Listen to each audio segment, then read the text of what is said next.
Isang tulay sa Quezon Province ang aming pinuntahan. Ang Morong Hanging Bridge, nakatayo ito sa Barangay Salinas at tumatawid sa ibabang talim, Lucena City. Tara na explore natin to. Okay, nandito tayo sa Barangay Salinas. Meron ditong hanging bridge.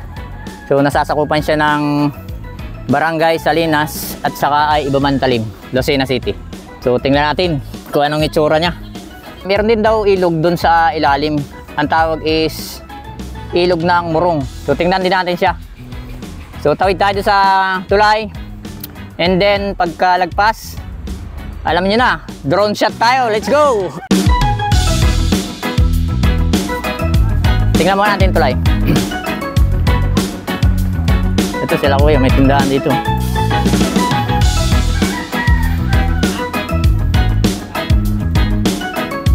Maraming bahay dito.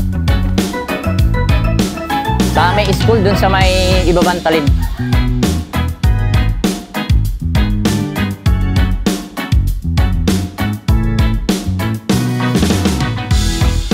So itong barangay na ito, sakop ng Lucena.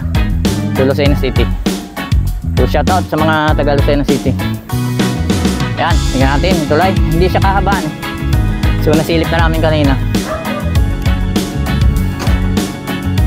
Ayun. Saka meron siyang daan sa gitna. So safe siya. So may dumadaan daw train parang 8 AM. Oh, 8 AM pala, 8 AM. Gabi parang ang dating ng train. Gabi ang daan. So parang once, isang bis lang sa isang araw. Ayan, dami naglalangoy dito guys. Ayan yung ilog niya. Ilog ng Morong. Ayan, dami din naglalangoy dun. Ayan. So maganda yung ilog, malinis oh. Medyo malabo lang ngayon kasi parang umulan.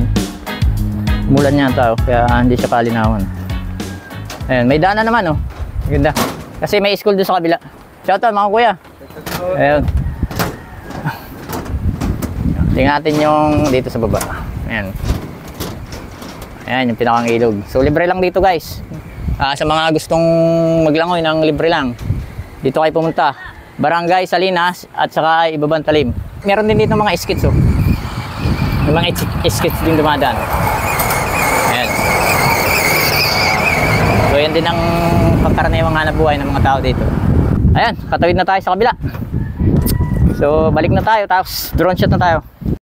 Ayan na, ito na yung pabalik.